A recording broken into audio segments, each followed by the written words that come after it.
Brat. Ok.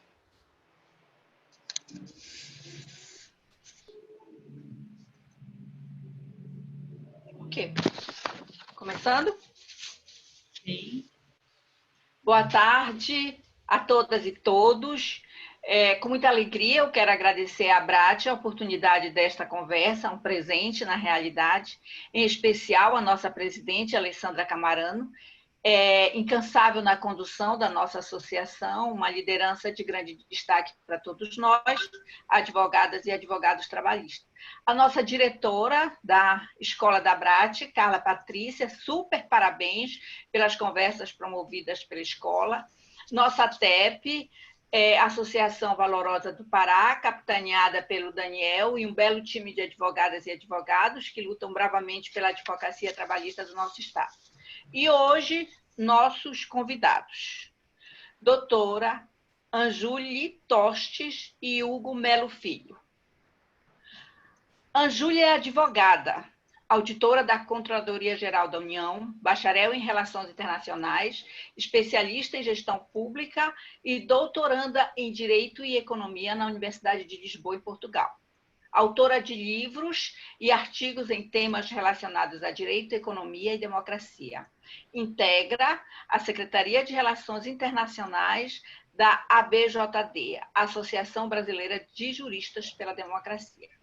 Doutor Hugo é juiz do trabalho, doutor em ciência política, professor de Direito do Trabalho da UFPE, presidente da Academia Pernambucana de Direito do Trabalho, membro da ABJD e do Grupo de Estudo Direito do Trabalho e Teoria Social Crítica. Nós vamos falar hoje sobre um livro e os artigos escritos, inclusive, o livro é este. Eu não consegui comprar fisicamente, li pelo aplicativo. Não existe. Embora diga lá que a Saraiva, que tem na Saraiva. Mas esse livro, Quarentena, organizado e também com a contribuição dos nossos convidados, tem a participação de pessoas de diversas áreas profissionais, vários nomes de primeira linha, inclusive internacionais, permitindo uma visão de conjunto do que está acontecendo no mundo, onde uma crise sanitária desabou sobre o planeta, um planeta despreparado, um planeta com catástrofes ambientais, com desigualdades gritantes, agudas, com enriquecimento cada vez maior de especuladores, em detrimento do atendimento das necessidades básicas da população. E perguntamos, há luz no fim do túnel? Seria essa luz o resgate do passado ou a construção de um sistema planetário que funcione e aponte novos rumos? É o que nós vamos hoje conversar um pouco sobre isso. O título da nossa live de hoje é o artigo da doutora Anjuli, Pandemia, Populismo e a Nova Ordem Social. O artigo do doutor Hugo é De Bretton Woods a Wuhan e além.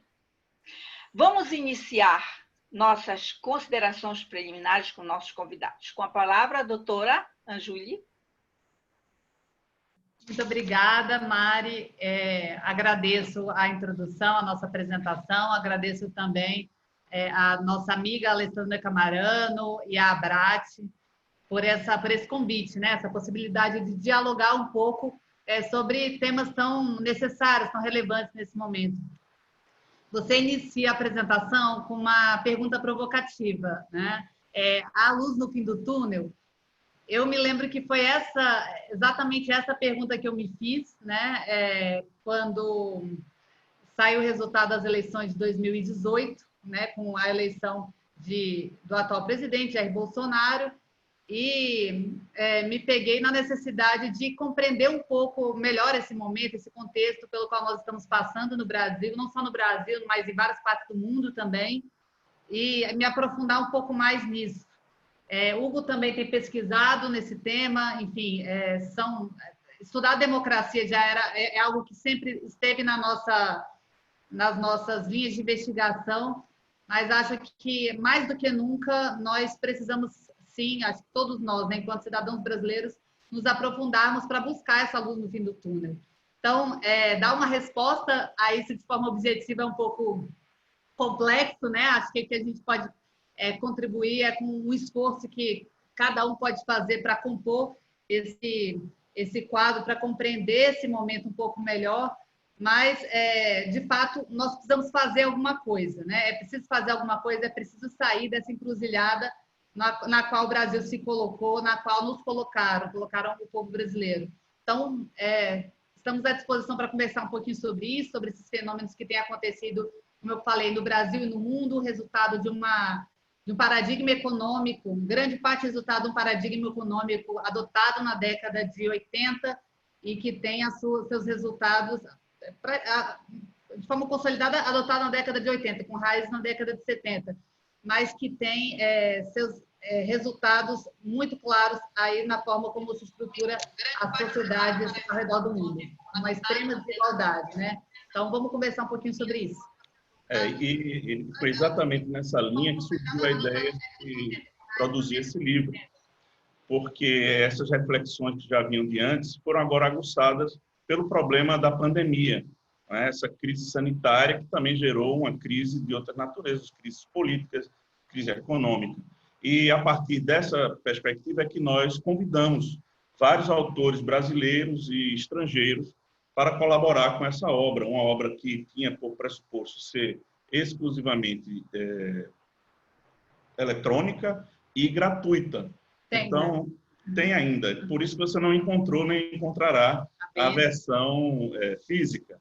E nós tivemos uma acolhida muito grande por parte dos colaboradores, né, aqueles que nos enviaram, e nós conseguimos reunir realmente nomes de peso, tanto no âmbito nacional quanto no âmbito internacional, como se pode ver da relação dos colaboradores. E aí, a tônica de todos os artigos está exatamente no que virá depois da pandemia, né? Isso foi a pergunta que se colocou logo que nós entramos nessa fase de isolamento e de aprofundamento dessas reflexões. O que é que vai acontecer depois disso? O mundo vai mudar? Seremos outras pessoas? A economia será diferente? Haverá mais inclusão? Ou, ao contrário, haverá um recrudescimento das desigualdades? Enfim, ou vai ficar tudo do mesmo jeito?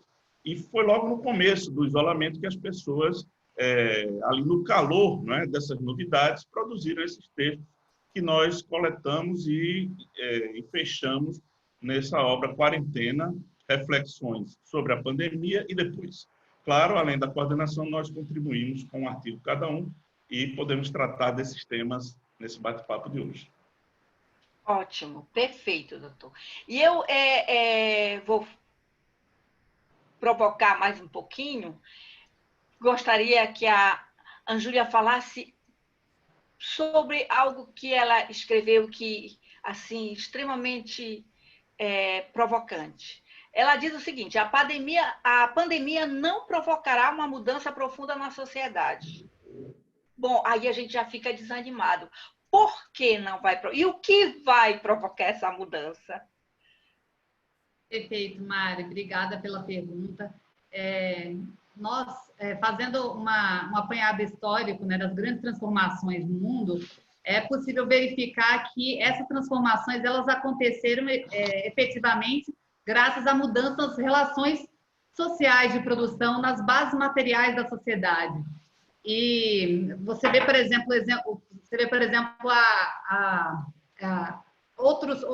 outros casos também de larga escala, vinculados à questão sanitária, vinculados à saúde pública, como a gripe espanhola no início do século XX, que tiveram impacto até maior do que a pandemia do novo coronavírus nesse momento, e que não resultaram em grandes transformações, né? Mas, por outro lado, você vê o advento do socialismo enquanto ideologia política no final do século XIX, e esse sim, né, seja do ponto de vista da instauração do socialismo real, seja do ponto de vista da pressão que a perspectiva, a possibilidade de revoluções socialistas exerceu sobre as democracias liberais para que elas se popularizassem, se tornassem estruturalmente mais inclusivas, isso sim promoveu transformações, né? Inclusive a própria adoção de uma lógica keynesiana para as democracias liberais ocidentais para muitas delas. Então, por isso que eu trago essa resposta, né, a partir de uma perspectiva que eu faço, né, que é dessa perspectiva histórica e econômica, fazendo um apanhado dessas outras informações que não foi só, não é só no registro do século XX ou do século XIX, mas também da transição do feudalismo, né, de todas as mudanças que a modernidade trouxe também para a forma como a sociedade, a estrutura se organiza. É difícil realmente a gente trazer esse caráter muito otimista para a pandemia, como alguns apresentam, de que as pessoas vão ficar mais humanas e necessariamente mais solidárias, e que o mundo vai mudar completamente e os governos vão mudar completamente. Não há, eu acho que não há base material para isso, o que não quer dizer que não será possível ocorrerem mudanças nos hábitos das pessoas, né? Acho que isso sim, isso nós poderemos enxergar, né? As pessoas adotando mais modalidades de conversação à distância, de realizar cursos de trabalho também, mas, de fato, transformações profundas você só altera com uma alteração dessas bases sociais de reprodução material da vida e também, do ponto de vista internacional, dessa relação de forças. E a gente fala um pouquinho sobre o avanço da China daqui a pouco. Certo. Doutor Hugo, o senhor fez um apanhado do que aconteceu para nós chegarmos à situação da crise, inclusive antes da pandemia. E o senhor fala do consenso de Washington. E por quê? Eu acho que e coloca que o nosso governo atual e ministros, eles são alinhados com essa escola, digamos assim. E eu gostaria que o senhor falasse um pouquinho o que foi, o que representa, qual a consequência disso para nós, para a nossa sociedade hoje. Bom, o foco no meu trabalho é a evolução do capitalismo do pós-guerra, Segunda Guerra, para cá, né? Então, eu inicio o meu artigo tratando das conferências de Bretton Woods que ocorreram em 1944 e que delinearam o modelo de organização social e econômica que estaria em vigor no período do pós-guerra, capitaneado pelos Estados Unidos da América, como grande líder desse bloco, antes denominado do Primeiro Mundo, e o bloco capitalista. E até chegarmos, depois dos 30 anos gloriosos, que foram os 30 anos que se seguiram à Segunda Guerra Mundial, a crise que se instaurou na década de 70, que deu espaço ao surgimento, a partir da decadência do bloco soviético, deu espaço ao surgimento do neoliberalismo, né, como política e até mesmo ideologia, a presidir a atuação desse modelo de produção capitalista, e que resultou em um fracasso absoluto. O que eu demonstro no meu artigo, ou procuro demonstrar, é que o neoliberalismo resultou em um grande fracasso. Ele estabeleceu os novos primados para o capitalismo a partir do início da década de 80, especialmente com a eleição de Ronald Reagan nos Estados Unidos da América e Margaret Thatcher no Reino Unido, e a partir daí, e pelo consenso de Washington, que é um conjunto de princípios dirigidos ao mercado, essas regras foram impostas a todo o planeta, né, como uma nova ordem mundial. E essa nova ordem mundial resultou no que nós temos hoje, uma profunda desigualdade estabelecida como resultado do neoliberalismo.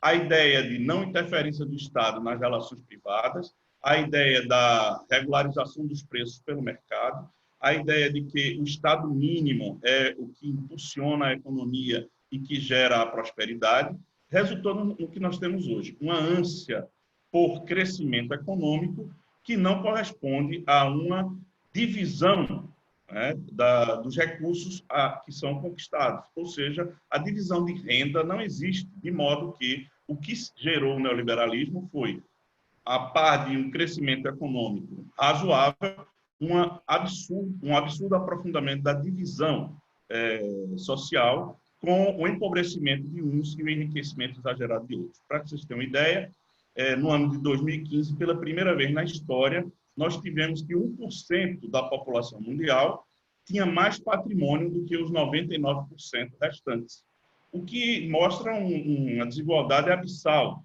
que gera todo esse quadro caótico que nós vivemos hoje e que, como a Júlia explora no artigo dela, dá o caldo de cultura necessário e o campo fértil para a ascensão de propostas populistas, como a que nós temos no Brasil e como floresceram em vários países do mundo. O populismo é um resultado direto desta crise do neoliberalismo e da desigualdade que foi engendrada por ele e que nós testemunhamos hoje com pobreza, miséria, refugiados, guerras, militarização, não intervenção estatal. E eu digo que essa ideia de fracasso do neoliberalismo já é um consenso internacional. E temos como, digamos, ponto fora da curva governos como o brasileiro, que continua insistindo em implementar em nosso país esses pressupostos ou esses primados neoliberais, como são as medidas econômicas propostas pelo governo Bolsonaro, não apenas na área da economia, mas a reforma trabalhista que nós tivemos, está sendo aprofundada agora no momento do coronavírus, a reforma previdenciária, a reforma tributária que está se desenhando, enfim, a ideia de reserva de recursos para pagamento de juros em detrimento de investimentos nos setores sociais, tudo isso continua sendo a tônica do governo Bolsonaro, a despeito de, no mundo inteiro, já haver um certo consenso de que o neoliberalismo faliu, que ele é uma experiência fracassada e que precisa ser substituído por outra experiência. É isso que eu estou sustentando. Eu quero acrescentar aqui, porque as nossas análises são muito parecidas, né? Minha, do Hugo e a minha, que esse fenômeno econômico e político, que é o neoliberalismo, ele conduziu a um certo consenso. Não é só o consenso os 10 pontos do consenso de Washington, né? Que seriam ali economistas que representavam fundos internacionais e que definiram alguns parâmetros para conceder empréstimos aos países em desenvolvimento. Esse é o consenso de Washington, mas fundamentados no neoliberalismo. Mas o neoliberalismo ele gerou um consenso entre as forças políticas do nosso sistema partidário, não só no Brasil, mas em vários países do mundo. E isso restringiu bastante as opções políticas das pessoas. Então, a sensação que as pessoas tinham, e a gente chama isso de pós-política, né, é que elas estão saindo de casa para votar, mas estão votando em projetos muito parecidos. Porque, seja à direita ou à esquerda, os partidos que a gente chama do mainstream, né, do sistema, os partidos da ordem, eles oferecem possibilidades dentro dos parâmetros neoliberais, que envolvem, para dar uma perspectiva mais geral, que envolvem cortes de impostos para os mais ricos, né, ou simplesmente não alteração da estrutura tributária, que já por exemplo, no caso do Brasil, altamente regressiva, e redução de políticas sociais, envolvem ajustes fiscais em épocas de crise, né? Ao contrário, por exemplo, do que a própria perspectiva keynesiana, que não é uma perspectiva socialista, pelo contrário, Keynes queria salvar o capitalismo, né? Então, que é justamente o que Keynes ao contrário do que Keynes pregava, né? Que em momentos de crise você tem que adotar políticas anticíclicas para suavizar esses momentos de depressão, né? Estimulando a economia a partir do Estado. Então, o neoliberalismo ele promoveu, a partir desses parâmetros, promoveu uma desigualdade de renda nunca vista antes. Nós estamos, e Piketty, no Capital do século XXI, faz uma análise histórica para demonstrar isso, né? Inclusive no Brasil. No Brasil, nós enxergamos o fenômeno da desigualdade durante algum tempo como algo, durante principalmente o período dos governos Lula e Dilma, como algo que estaria melhorando, né? Nós estamos melhorando, reduzindo a desigualdade. Mas se a gente for olhar bem os dados, a gente percebe isso, o próprio Instituto do Piketty demonstrou, pesquisadores do IPEA também têm demonstrado isso, que, na verdade, a renda do mais rico, do 1% mais rico, aumentou nesse período. A renda e a riqueza do 1% mais rico aumentaram, né?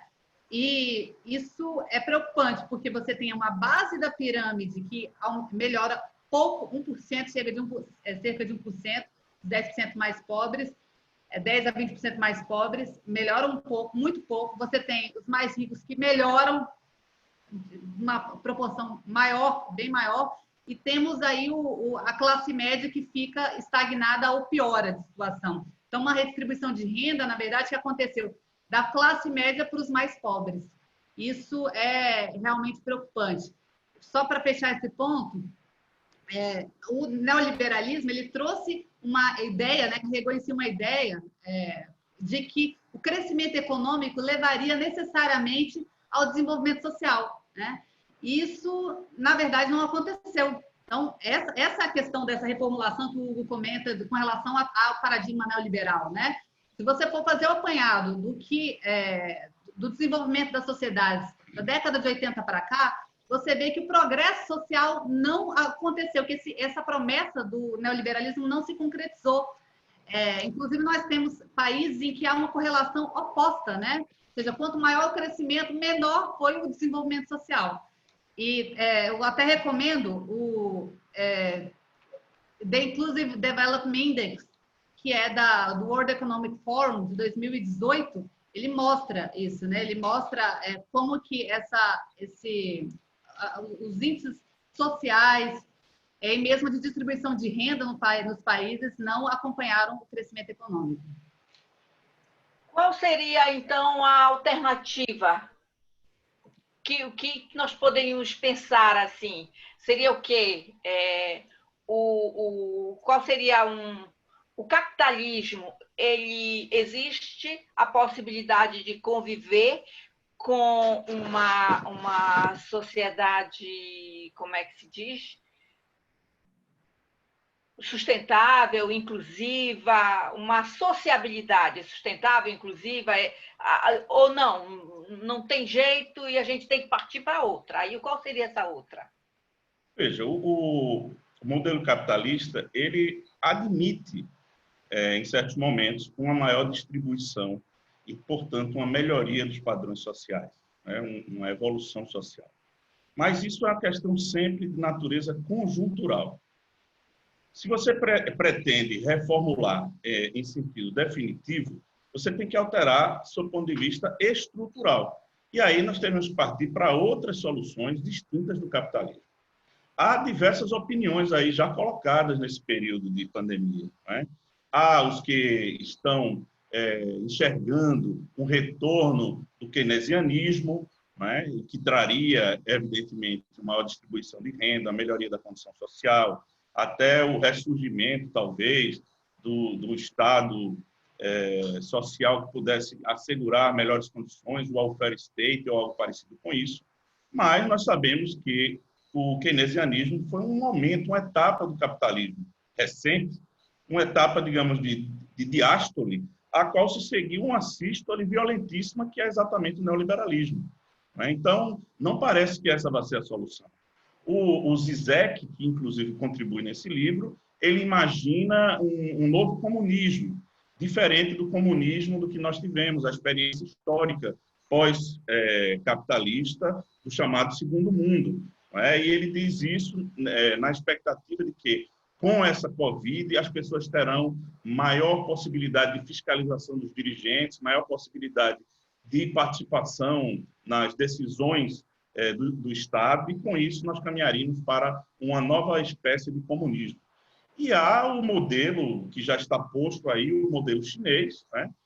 Que seria uma espécie de socialismo de mercado com características chinesas, que mistura postulados do comunismo ou do socialismo com postulados que sempre foram associados ao capitalismo para a solução, a superação do problema da desigualdade.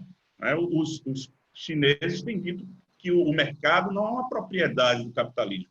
O mercado sempre existiu antes do capitalismo e que o socialismo também pode se utilizar do mercado naquilo que ele pode trazer de bom para a experiência socialista, na construção de um modelo comunista de sociedade, que é o que eles pretendem ou anunciam pretender instalar. Os chineses já antecipam para o ano que vem, ou no máximo até 2022, a eliminação da miséria na China, na comemoração do primeiro centenário de inauguração do Partido Comunista Chinês. Então, essas são as soluções que estão, neste momento, postas. E há sempre a perspectiva socialista distinta da perspectiva chinesa, que seria uma mudança nos paradigmas estruturais para se sair do capitalismo rumo a uma sociedade socialista. Essa seria também uma hipótese que, na minha concepção, a mais apropriada e a que traria resultados mais adequados. Eu também, tentando trazer um pouco algumas luzes sobre essa questão, Piketty propõe num livro novo o socialismo participativo. Ele, na verdade, seria o combate de forma séria, né, a questão da desigualdade, sugerindo formas mais inclusivas e de garantia de renda básica universal, financiado por uma tributação progressiva, uma herança coletivizada e educação de qualidade para todos. Então, algumas perspectivas que estão sendo colocadas na mesa e estão sendo discutidas. O que eu acho que é importante nós termos claro é que, como eu comentei, nada disso vem de graça, né? Não são políticos sentados na mesa debatendo e buscando qual seria o melhor caminho para atingir o interesse público que vão chegar a uma conclusão sobre o que a nossa civilização pode alcançar. Mas é resultado da luta do povo trabalhador, é resultado dessa alteração no caráter geoestratégico internacional. O avanço da China pode trazer algumas respostas com relação a isso, porque, no limite, o que pode acontecer, não agora, porque nós ainda não temos elementos para isso, mas o que pode acontecer é o que aconteceu no início do século XX, né? Essa pressão gerada em termos de disputa de modelos em um mundo bipolar, né? Há hoje uma disputa de hegemonia, né, entre Estados Unidos e China se propondo a ser o novo hegemon, né? Então, existe essa disputa, existe o que chama, os teóricos do sistema mundo chamam de, nós estamos avançando para um conflito sistêmico, né? E isso, de fato, pode trazer alguns elementos de pressão para as democracias liberais que trabalham dentro desse registro capitalista de serem um pouco mais inclusivas, né? Não adotarem um paradigma econômico tão drástico, tão abusivo, tão injusto como é o registro neoliberal. Não agora, nesse momento, não como resultado da pandemia, mas como resultado dessas alterações estruturais internacionais e também da forma de organização das pessoas. Se a China conseguir promover um modo de organização que se demonstre mais eficiente e mais adequado em termos de pacto social para as pessoas, essa disputa real ela pode acontecer, né? Hoje nós não temos isso ainda de forma clara, mas são cenários que se colocam. Inclusive, a Silvia Mourão, ela faz uma pergunta nesse sentido. Ela pergunta assim, a China pode ser uma boa referência? Um abraço para minha amiga Silvia Mourão. A China, não é que ela pode ser, ela será necessariamente uma referência. Ela já é uma referência. Imagina-se que a China vai superar, a economia chinesa vai superar a economia norte-americana nos próximos anos, antecipando em 20 ou 30 anos o que já se sabia que aconteceria. Isso tudo porque, ao que parece, a China estava mais preparada para enfrentar esse momento que os Estados Unidos. Imaginem vocês que os Estados Unidos têm uma dívida hoje de 300% do PIB, enquanto que a China, nos últimos 15 anos, dobrou as suas reservas cambiais de 2 trilhões para 4 trilhões de dólares, como já se preparando para um debacle da economia norte-americana. Então, os chineses estão se colocando já agora como uma opção à hegemonia norte-americana. A criação da chamada nova rota da seda, o Banco Asiático de Investimentos, a China já tem interferência em investimentos diretos em mais de 100 países nessa chamada Rota da Seda. Ela já se coloca como uma potência que tem muito mais soft power, como se denomina na ciência política, porque ela está sendo capaz hoje de auxiliar os outros países nesse momento de crise, muito mais do que os Estados Unidos, e isso rende para ela esse poder leve, esse soft power, que é definitivo na conquista, né, dos outros povos, porque a China só vai conseguir ser hegemônica como os Estados Unidos forem quando os outros povos, as outras nações, reconhecerem nos valores chineses os valores que são universais e que são aplicáveis a eles mesmos. E é isso que a China está pretendendo fazer. Ela está querendo mostrar que ela tem condição de substituir os Estados Unidos como potência hegemônica, para substituir efetivamente em todos os aspectos, e já antecipando essa decadência norte-americana, do império norte-americano, que fatalmente vai acontecer. Então, se há uma coisa certa neste momento, e que não é uma decorrência da pandemia, eu digo sempre que a pandemia é como se fosse o epílogo de um processo de decadência do neoliberalismo.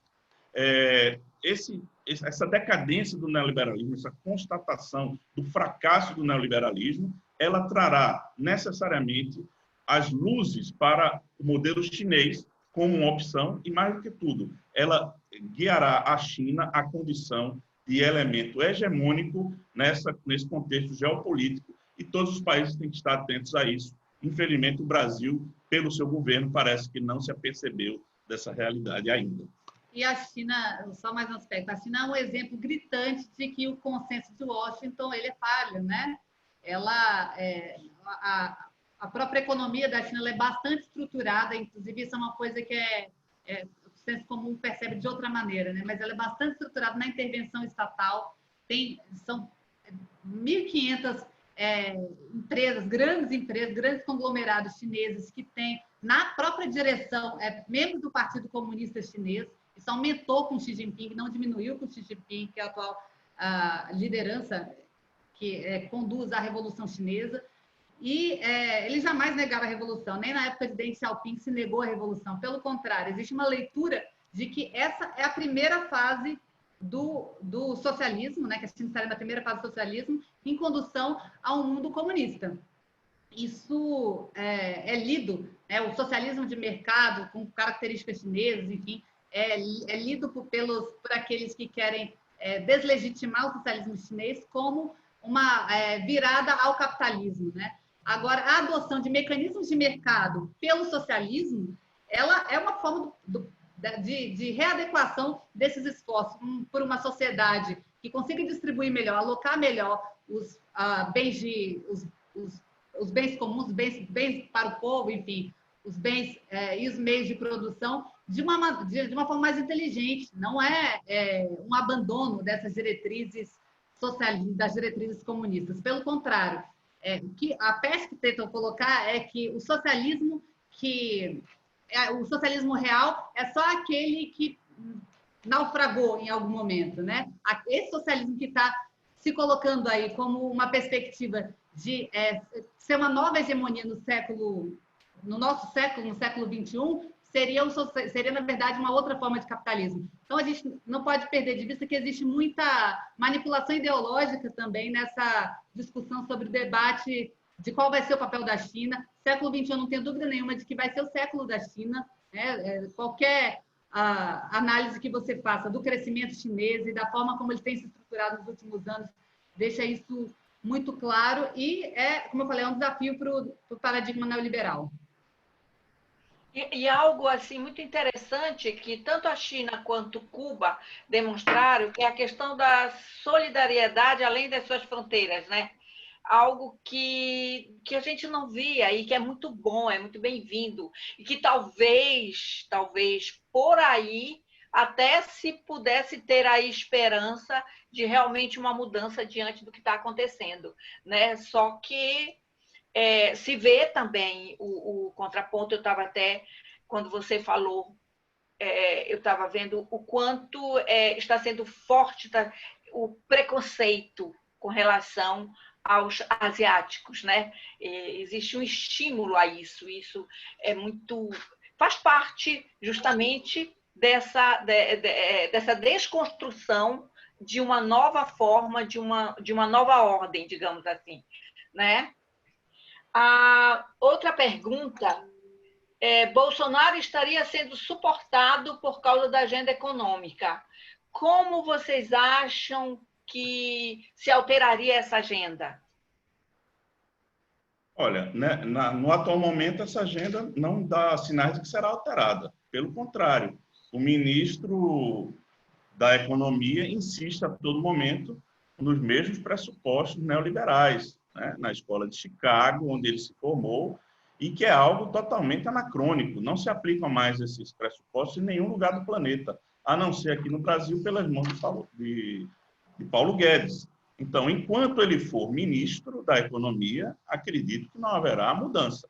Agora, já ouvimos ruídos, né, no sentido de que o núcleo militar do governo estaria interessado em uma mudança de paradigmas na economia para melhorar as condições econômicas do país, especialmente depois da, entre aspas, normalização das condições após a pandemia. Não sabemos se isso vai ser efetivamente implantado, porque para implantar isso teríamos que partir, sem sombra de dúvida, da exoneração do ministro Paulo Guedes.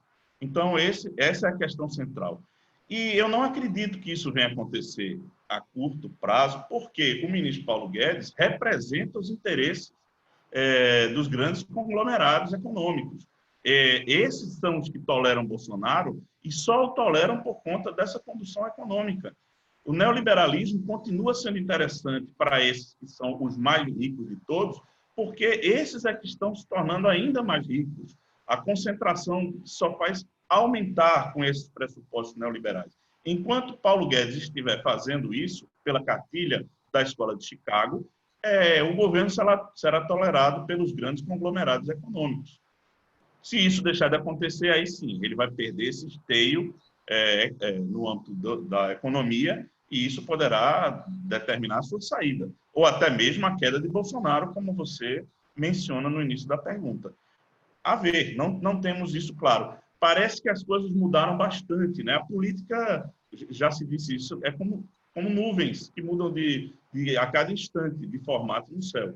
Aquele poder que Bolsonaro parecia ter sobre o Exército, as Forças Armadas, inclusive na possibilidade de um autogolpe de Estado em determinado momento, hoje já não parece ser tanto assim, desde que algumas mudanças ocorreram na esfera política, especialmente o episódio da prisão do Laranja, como é que chama ele? Fabrício Queiroz, e nós claramente estamos vendo que o Bolsonaro se enquadrou, parou de falar tanto, parou de hostilizar tanto as instituições, reduziu aquela zona de atrito que ele criava diariamente, o conflito que ele gerava já não é o mesmo, que é um elemento do próprio discurso... Caiu um pouco. Não. Que o próprio discurso populista tem a ver com essa manutenção diuturna do atrito, não é? Do confronto. E Bolsonaro fazia isso todos os dias em relação à imprensa, em relação às instituições. E, ao que parece, ele acomodou um pouco de 15 dias para cá, exatamente por conta desses acontecimentos. Mas, como eu disse, essas nuvens podem mudar a qualquer momento, nós não sabemos onde vão parar. O governo Bolsonaro é um governo populista de extrema-direita, e nessas circunstâncias ele se mantém através de certas linhas que são comuns a qualquer governo populista, especialmente nesse espectro ideológico de extrema-direita. Né? O autoritarismo, a pretensão ao totalitarismo, e uma série de outras, a própria estética que se demonstra além do discurso, que é a base do populismo, na minha visão. Então, isso tudo nós vamos ver com o transcorrer, né? Inclusive com os resultados da pandemia. Né? Quantas centenas de milhares de pessoas morrerão por culpa do governo Bolsonaro?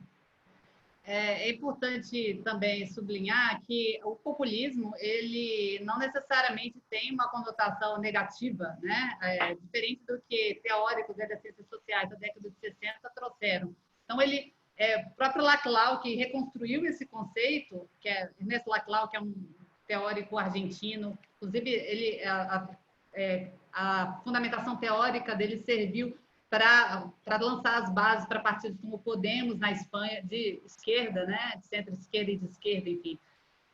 Já entrou como esquerda radical, mas hoje eu acho que está mais para centro-esquerda. O próprio Syriza, na Grécia, enfim.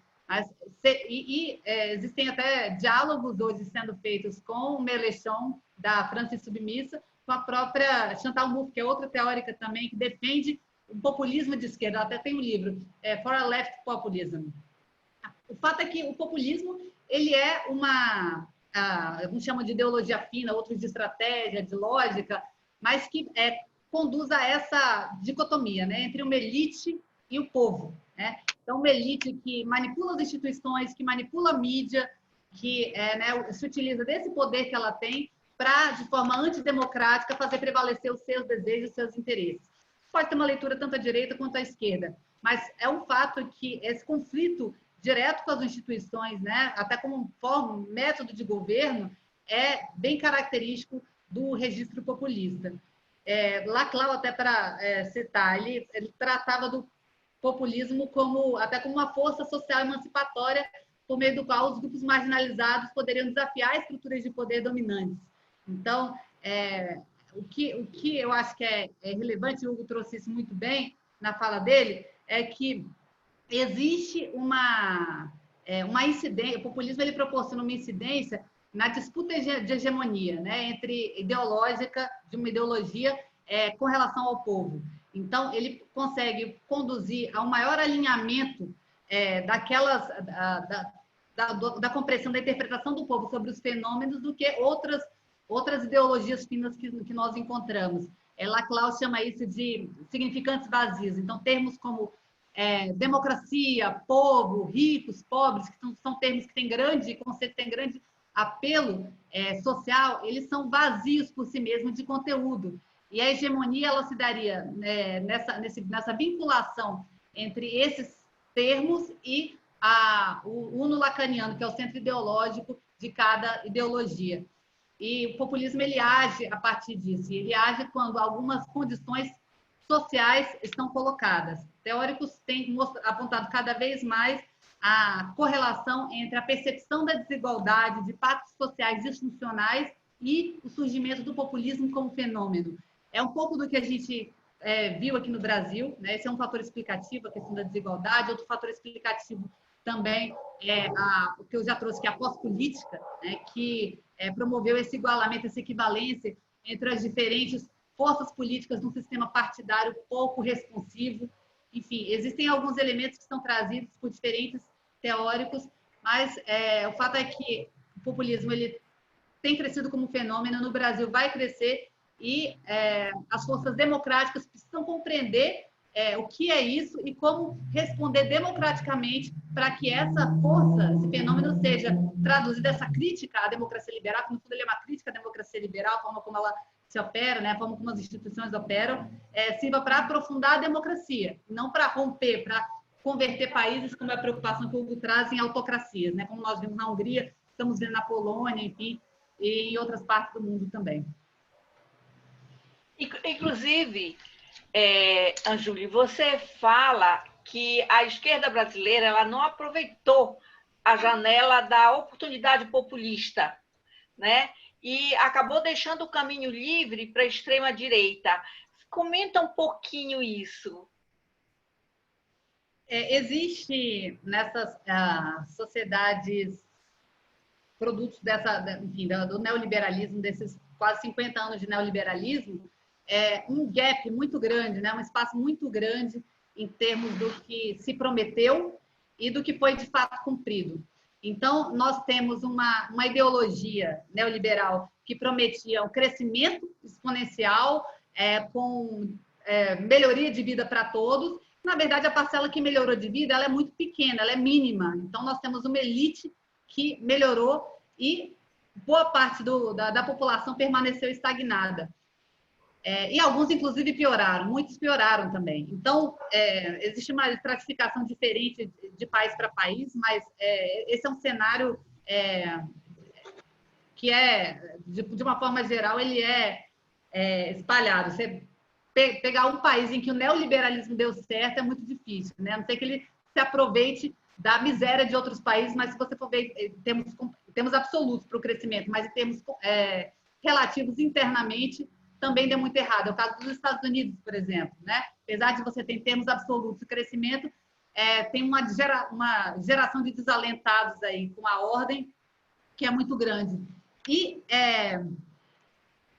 esse registro que eu usei, que foi o Momento Populista, que é um registro da Chantal Mouffe, como eu falei, é uma outra teórica, ela conduz à perspectiva de que esse é um momento muito propício para que esse apelo, esse retorno de um apelo ao povo, né? Essa compreensão de que o povo tem muito mais elementos que o unificam do que os que o dividem. Essa perspectiva do Occupy, por exemplo, que nós somos os 99% contra 1% que domina essas estruturas, que domina a mídia, enfim, que é um registro característico do discurso populista, e que também é perfeitamente alinhado à perspectiva de esquerda. Isso não tem sido capturado como oportunidade em muitos países, não tem sido compreendido como oportunidade pela esquerda. A esquerda, na Europa, Piketty tem um estudo que mostra isso também, de 2018, ela tem se convertido mais para um discurso que fala um outro tipo de elite, né? Que é uma elite escolarizada, vamos colocar assim, que é uma elite que frequentou o ensino superior e que também ela é proporcionalmente, ela é pequena, né, em comparação ao resto da população. Então, nós temos uma direita que fala, uma direita tradicional que fala para os mais ricos, que tem uma correlação forte aí entre o voto dos mais ricos, e uma esquerda na Europa, principalmente, que tem falado para uma elite intelectual, né? Uma elite mais escolarizada, né? Vamos colocar dessa maneira. Inclusive em termos culturais, tem se direcionado a essa elite, um discurso muito direcionado a essa elite. E, por outro lado, tem uma grande fatia da população com quem ninguém conversa, né? Aqui no Brasil, a situação ela é um pouquinho diferente, porque Lula e o petismo ocuparam durante bastante tempo esse espaço, né? Os mais pobres e a classe média baixa, sempre se referenciou no petismo. Você vê pesquisas eleitorais na véspera das últimas eleições, nas anteriores, enfim, né? Vou colocando para trás, você vê que essa força ela foi se reduzindo com o tempo, mas de fato ainda é uma referência, né? O lulismo ainda tem essa força na população, mas foi inserido aqui um outro fenômeno, né? Que é, como eu comentei, esse igualamento entre as opções do sistema político. Nós tivemos aí Joaquim Levy em janeiro de 2014 ou 2015, depois de uma campanha em 2014 bem ideologizada, fazendo uma marcação forte em termos políticos entre direita e esquerda, e no 1º de janeiro de 2015 nós temos a aplicação de uma política econômica neoliberal, né? De ajuste, etc. E isso gera aquele sentimento mesmo de, olha, estou indo votar e não está adiantando porque é tudo muito parecido. Um outro elemento também que conduz a um cenário que propicia o populismo no Brasil, né? Apesar desse apelo às massas que o petismo ainda exerce, essa sensação de uma corrupção sistêmica, né? Que se espalhou. Esse é um outro elemento, onde ocorrem grandes escândalos de corrupção, e há essa leitura de que é uma corrupção sistêmica, as opções do sistema político, visto como tradicional, elas são rejeitadas, tendem a ser rejeitadas. Então, a minha leitura, né, o que eu tento colocar, até isso não está no artigo, mas é necessário, nesse momento que nós estamos, que essa leitura do cenário em que o Brasil está e que o mundo está, que nós nos inserimos, né, e nos inserimos também como atores políticos. A gente fala aqui, né, é importante sair desse lugar de acadêmico apenas, né, mas de ator político engajado também na transformação que a gente defende. É importante que essa leitura seja feita e respostas concretas sejam dadas, né, para essa realidade. Okay. A propósito disso, é exatamente nessa fresta que entra o populismo de direita, né? Então, se as pessoas imaginam, por falta de resposta adequada dos grupos políticos que eram hegemônicos e até mesmo da semelhança das respostas que eles deram quando estiveram no poder, as pessoas ouvem o discurso populista de direita como a solução. Então, vem o Bolsonaro, por exemplo, e diz, olha, agora é a nova política. Nós não vamos mais fazer essa política do troca-troca, dando o que se recebe. Vai ser diferente. Nós vamos eleger pessoas diferentes para o Congresso Nacional. Nós vamos colocar no Ministério pessoas que não têm nada a ver com os partidos políticos. Se está havendo violência incontrolável, vamos armar a população, porque a população vai poder resolver esse problema pessoalmente, através da posse da arma, do uso da arma diretamente. Se está havendo corrupção, vamos nomear o herói aí do lavajatismo para ministro da Justiça. E estas são as soluções que se tornam atraentes para o povo. O povo diz, olha, realmente, aqueles de antigamente não resolveram. Essa é a novidade. Não é? O discurso sempre é o discurso do novo, do que atrai pela novidade, pela diferença, principalmente, não é? Na comparação com o que veio antes, com a política que se fez antes. O que, obviamente, não garante que no exercício do poder isso vai acontecer. Basta vermos que o governo Bolsonaro se aproxima cada vez mais do denominado centrão, da política do dano que se recebe, da ocupação de espaços políticos, da destinação de emendas parlamentares, da ampliação de recursos para determinados partidos, exatamente para estruturar aquilo que sempre tivemos no Brasil, que se chama o presidencialismo de coalizão, para se blindar no Congresso contra eventual processo de impeachment e também para aprovar no Congresso medidas que são interessantes para o governo, inclusive de confirmação do discurso populista de direita que ele sempre trouxe. E só um último ponto com relação a essa questão, que ela é bem interessante, é que a Esther Solano e Camila Rocha trouxeram, a Esther Solano é da USP, uma grande pesquisadora, eu tive o prazer de conhecê-la também pessoalmente. Ela estuda o bolsonarismo e elas, nesse mês de junho de 2020, publicaram um estudo que tem uma pergunta provocativa, né? Bolsonarismo em crise, e por meio de uma pesquisa qualitativa, elas chegaram à conclusão de que ex-votantes desiludidos, frustrados com o Bolsonaro, ainda dizem que poderiam votar nele em 2022 novamente. E o que elas apontam é que o argumento deles é a falta de opções, a falta de alternativas políticas ou eleitorais. Então, esse momento de se reinventar, né, de se produzir alternativas políticas dentro do sistema partidário, ela é muito necessária. Faltam 2 anos ainda para as eleições e é o momento dessa reformulação. Eu estou aqui com umas perguntas, mas eu gostaria de, rapidinho, doutor Hugo, fosse na questão, porque quando ele fala na tripla crise do neoliberalismo, aponta 3 questões: a crise do capitalismo, do clima e de valores. E também aborda a questão das causas, das possíveis causas do aparecimento das doenças, e lista a gripe aviária, HN1, o ebola, etc. Eu gostaria que falasse um pouquinho sobre isso, porque, por exemplo, aqui, a Amazônia, o clima, o que nós estamos enfrentando hoje, qual é o link que se faz com o que está acontecendo? Na minha visão, todas as 3 crises, na verdade, as 2 crises são geradas pela primeira. A crise do capitalismo, através do modelo neoliberal, é que engendra a crise ambiental e também a crise de valores. Por quê? Porque o neoliberalismo está estruturado na ideia de que cada um por si, Deus por todos. O indivíduo é que deve procurar suas melhoras, o indivíduo é que deve competir. Não existe mais a ideia de classe, se afasta a ideia de classe. O trabalhador já não se vê mais como um pertencente a uma classe social. Os trabalhadores são hoje considerados como chama, colaboradores, não é?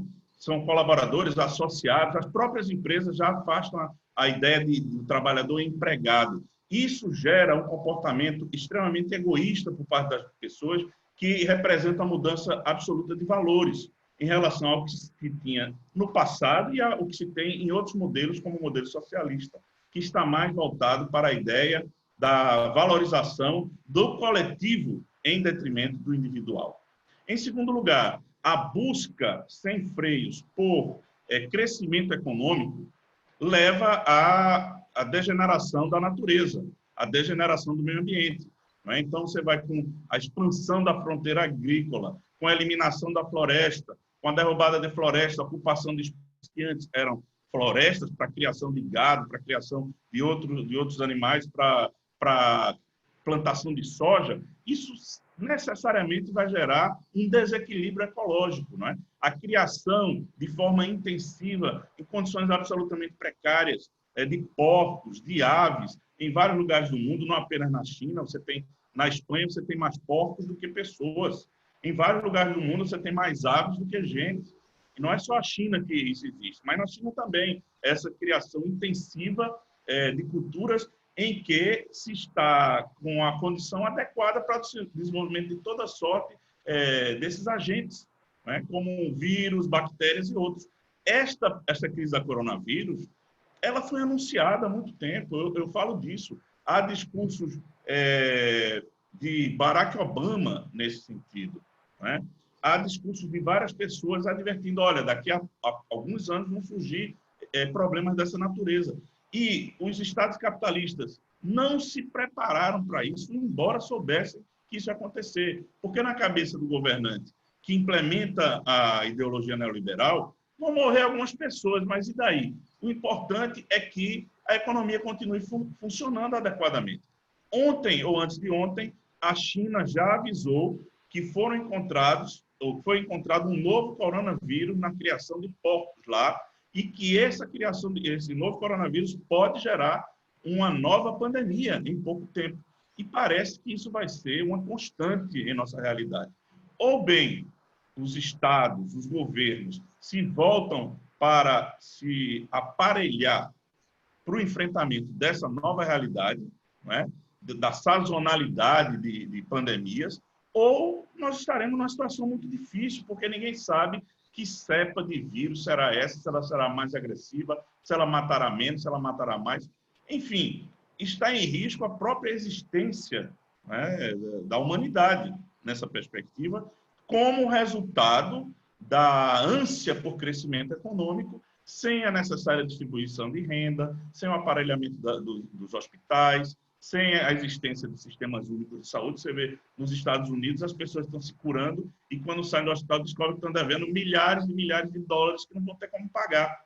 Aqui no Brasil, se tentou destruir, desmantelar o SUS. Talvez essa pandemia segure um pouco mais, por alguns anos, o Sistema Único de Saúde, porque ele se mostrou a última fronteira, a última trincheira de salvaguarda da saúde das pessoas.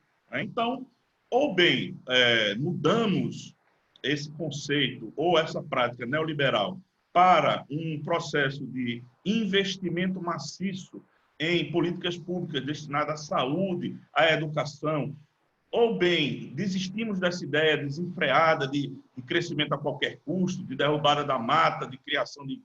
Enfim, ou mudamos este arcabouço econômico, ou essas crises de valores e também ambientais, elas vão se renovar a todo momento, porque uma coisa decorre diretamente da outra. Tem uma pergunta aqui da Tulia. Qual seria o caminho pós-Bolsonaro?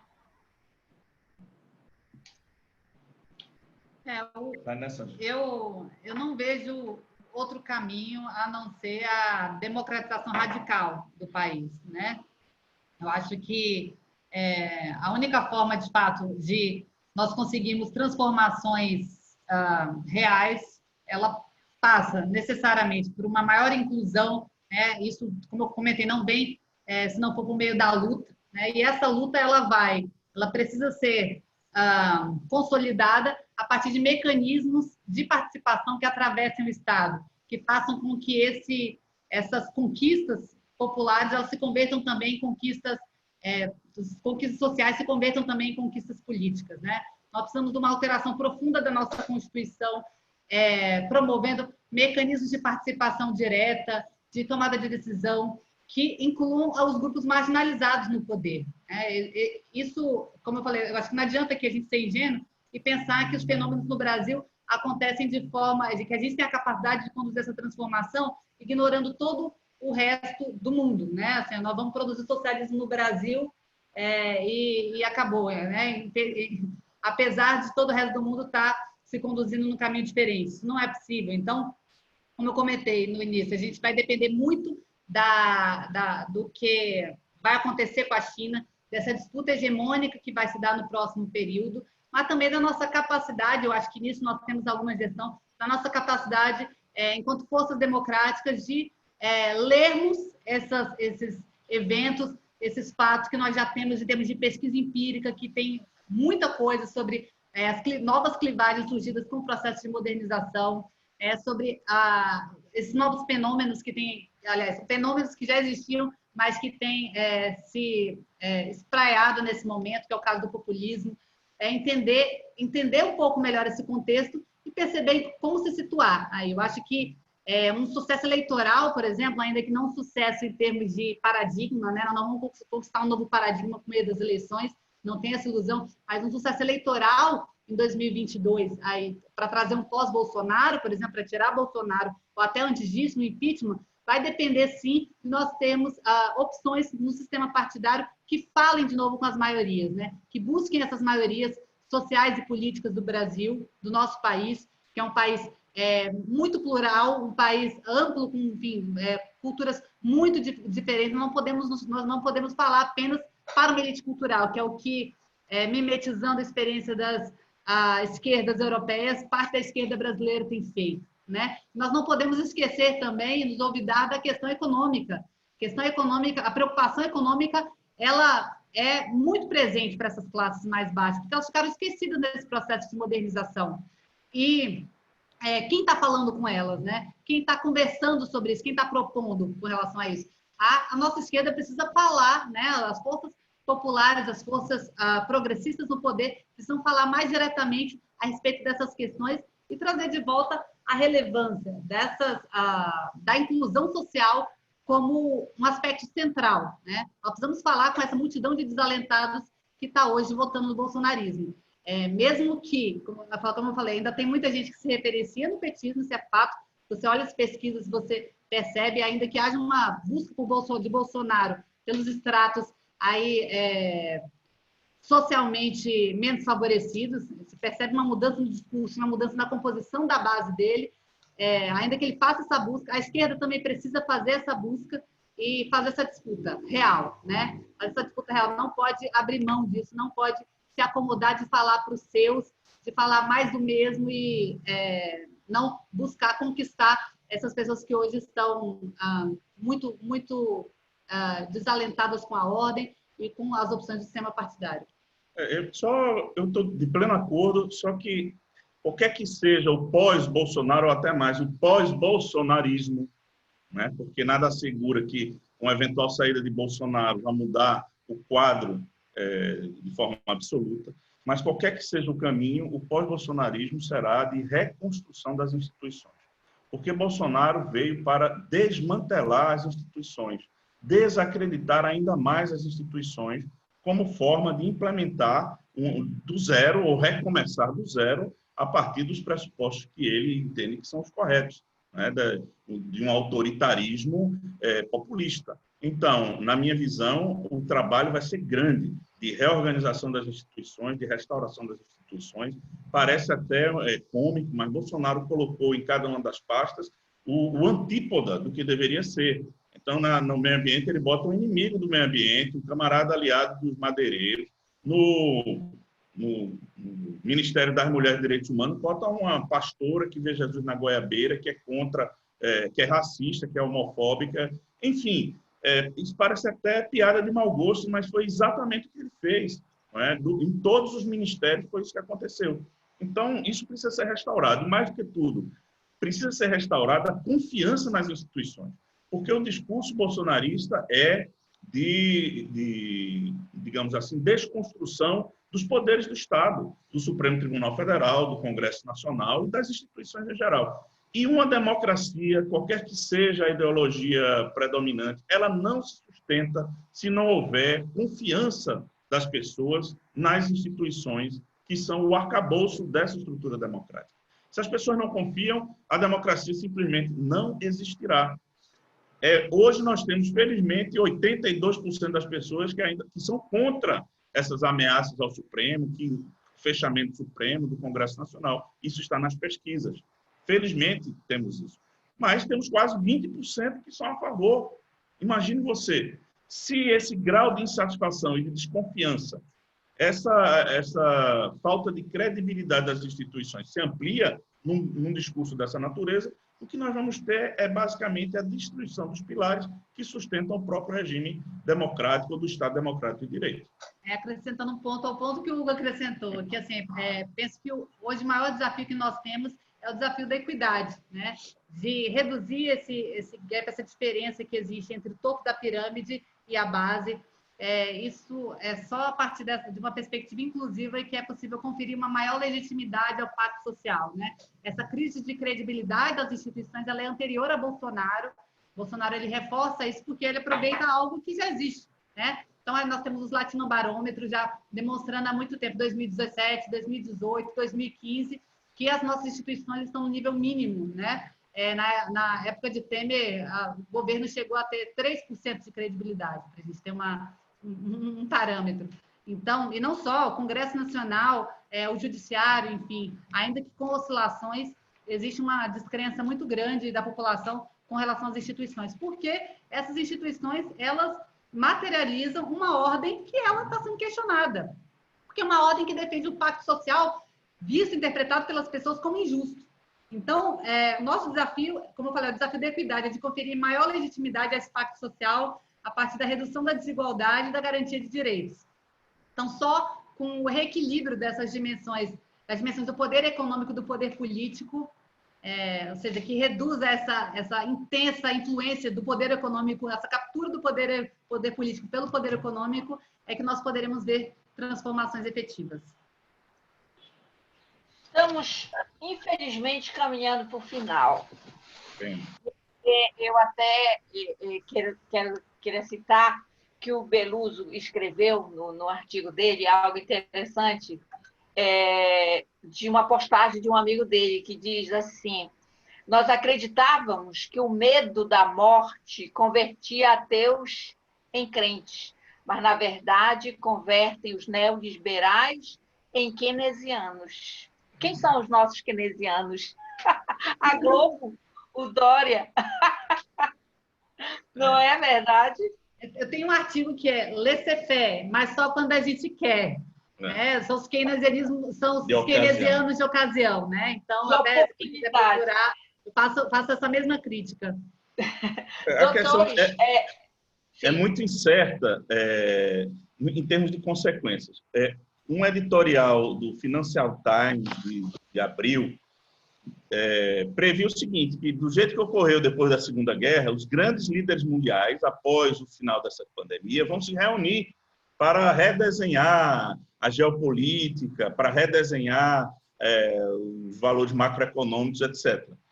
Mas quem são os grandes líderes que nós temos hoje? Bolsonaro, Trump, Boris Johnson? Esse pessoal vai se reunir com Xi Jinping para redesenhar coisa nenhuma. Eles não têm credibilidade internacional. E mais do que isso, já não existe hoje, em termos globais, a possibilidade que os Estados Unidos tiveram, depois da Segunda Guerra, de um plano Marshall, por exemplo, implementar um plano Marshall. Quem está fazendo isso, em alguma medida, é a China. Então, se alguma liderança houver no sentido de reconstrução da realidade anterior à Covid, será capitaneada pela China. E aqui no Brasil, o que é que vamos fazer? Quem são os keynesianos brasileiros? O atual ministro da Economia, com certeza não. Ele é da Escola de Chicago. Né? Os últimos governos de centro-direita que tivemos aqui foram governos também pautados pela Escola de Chicago. Aqui no Brasil, o que nós tivemos próximo de um estado do bem-estar social foi no governo do PT, de matriz social-democrata. Né? Então, o que virá pela frente? Não sabemos. Depois de Bolsonaro, eu acompanho o diagnóstico da Júlia, acho que o caminho é esse, e da reconstrução institucional e dos valores do Estado Democrático Brasileiro. Eu acho que esse keynesianismo ele é mais retórico, viu? É mais retórico do que, de fato, algo real. Na verdade, inclusive foi verbalizado por Paulo Guedes, né? Olha, nós agora temos que usar, foi na primeira entrevista que ele deu após a pandemia, nós agora temos que usar políticas anticíclicas. Eu falei, o quê? Ele falando, Paulo Guedes, né, um Chicago boy falando de usar políticas anticíclicas.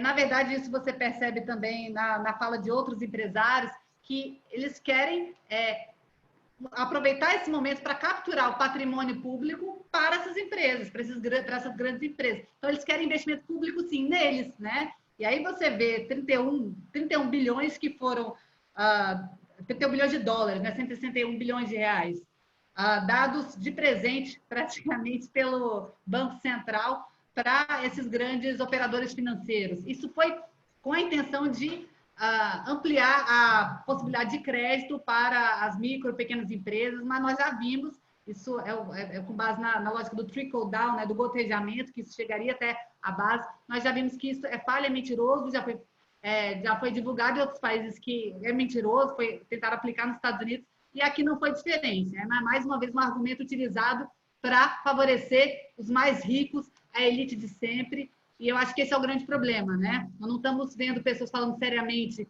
em um Estado mais inclusivo, porque nós não temos uma pressão em termos sistêmicos para que isso aconteça. Basta ver, Júlia, que o governo despejou 1 trilhão e 200 bilhões de reais nos bancos, imediatamente, quando foi declarado estado de calamidade, a pretexto de que esses bancos iriam distribuir isso em empréstimos razoáveis para as pequenas empresas, como forma de garantir os empregos e a renda dos trabalhadores. E, paralelamente, ofertou R$200 por mês aos trabalhadores.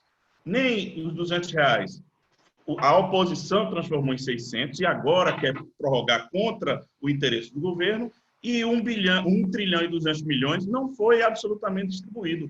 Ficou represado nos bancos porque as empresas não conseguem acesso a essa linha de crédito barato que deveria acontecer nesse momento como forma de manutenção das empresas e, consequentemente, dos empregos e da renda dos trabalhadores. Então, mais um pouco de fábula, né? Nós estamos caminhando, como eu disse, infelizmente, às considerações finais. Doutora Anjuli, doutor Hugo, um minutinho para a gente despedir da...